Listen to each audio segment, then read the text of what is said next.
Yogi Adityanath UP ముఖ్యమంత్రిగా కంటే నేరస్తుల పాలిట కాల యముడిగానే గుర్తింపు తెచ్చుకున్న నాయకుడు.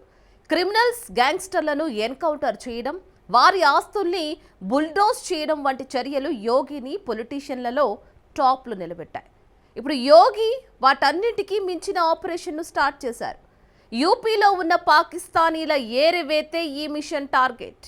అంతేకాదు రాష్ట్రంలో ఉన్న పాకిస్తానీ ఉగ్ర మూలాల అంతు చూడాలని డిసైడ్ అయ్యారు. యోగి ఈ యాక్షనే యూపీలోని పాకిస్తానీల గుండెల్లో రైళ్లు పరిగెత్తేలా చేస్తోంది. ఇంతకు యోగి అడ్డాలో అసలేం జరుగుతోంది? 1200 మంది పాకిస్తానీలను యూపీ సీఎం ఏం చేయబోతున్నారు? ఈ వ్యవహారంలో బుల్డోజర్లు రంగంలోకి దిగబోతున్నాయా? Let's watch. పాకిస్తానీలను వణికిస్తున్న యూపీ సీఎం యోగి యాక్షన్. 1200 మంది కోసం వేట మొదలుపెట్టిన యోగి టీం మరోసారి బుల్డోజర్లు రంగంలోకి దిగే సమయం వచ్చిందా? యోగి ఆదిత్యనాథ్ కాషాయ దుస్తులో కామ్గా కనిపించే లీడర్. పాలనలోనూ కూల్గా వ్యవహరిస్తారు. లా అండ్ ఆర్డర్ విషయానికొచ్చేసరికి యోగి కనిపించే తీరే మారిపోతుంది. నేరం తీవ్రతను బట్టి ఆయన యాక్షన్ ఉంటుంది. దొమ్మిలు, దోపిడీలకు పాల్పడే వారిపైకి బుల్డోజర్లను దించడం, గ్యాంగ్స్టర్లకు తూటాలు దించడం యోగి స్టైల్. అలాంటి యోగి ఫస్ట్ టైం కన్నీళ్లు పెట్టుకున్నారు. దానికి కారణం పహల్గాం మారణకాండ. మీరు చూస్తోంది యూపీ ముఖ్యమంత్రి యోగి ఆదిత్యనాథ్నే.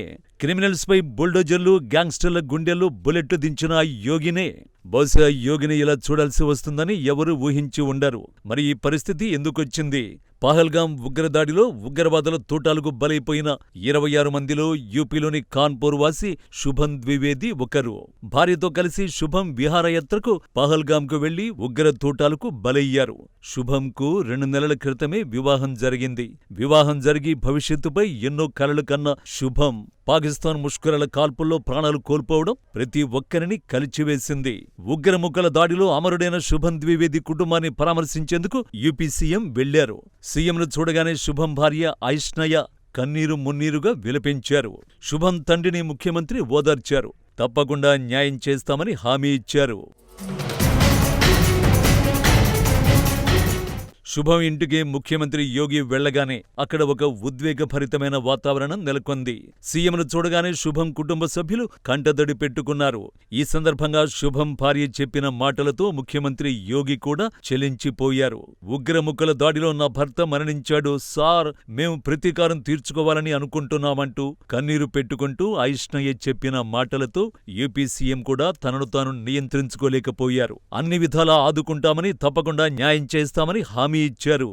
యూపీ సీఎం యోగి శుభం ఇంటి నుంచి కన్నీరు పెట్టుకుంటూ వెళ్లిపోయారు. కానీ మనస్సులో మాత్రం బలమైన సంకల్పంతోనే ఉన్నారు. తాజాగా శత్రువు వణికిపోయే వార్నింగ్ ఇచ్చారు. ये नया भारत किसी को छेड़ता नहीं, लेकिन अगर किसी ने छेड़ा है तब उसको छोड़ेगा भी नहीं.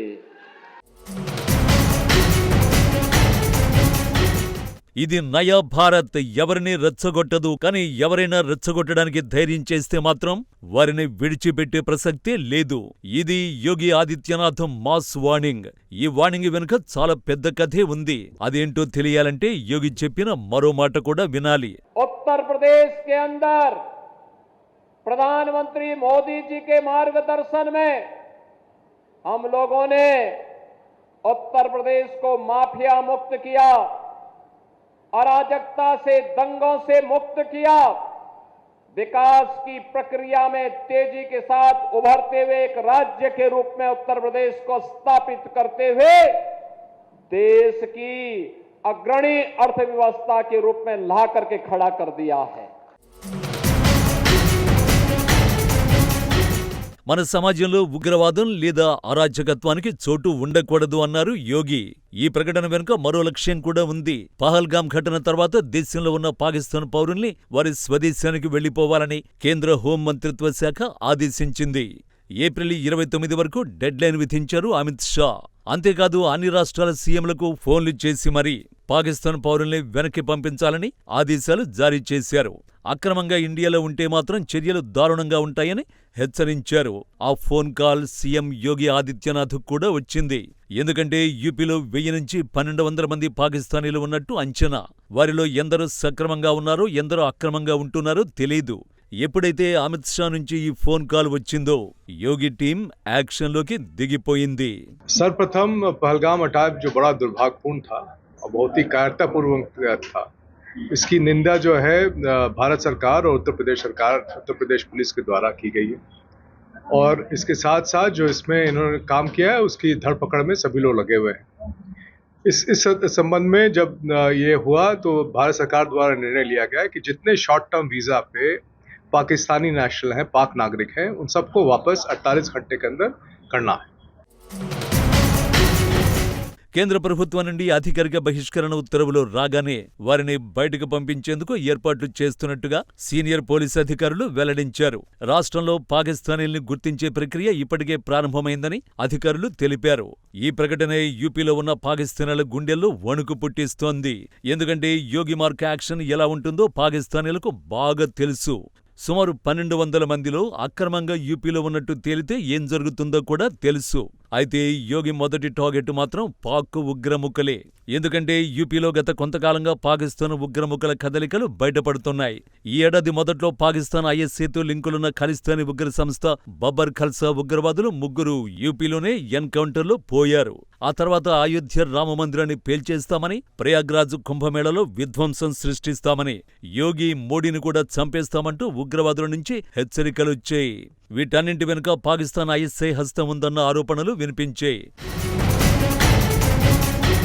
మరోవైపు యూపీలో ఐఎస్ఐ కదలికలే కాదు, దాని డోటీ స్ట్రాటజీలో భాగమైన హనీ ట్రాప్ మాడ్యూళ్లు కూడా ఉన్నట్టు నివేదికలు చెబుతున్నాయి. కీలక అధికారుల నుంచి ఇండియా రక్షణ రహస్యాలు తెలుసుకోవడానికి పాకిస్తాన్ హనీ ట్రాప్ వంటి పాత వ్యూహాలను అమలు చేస్తోంది.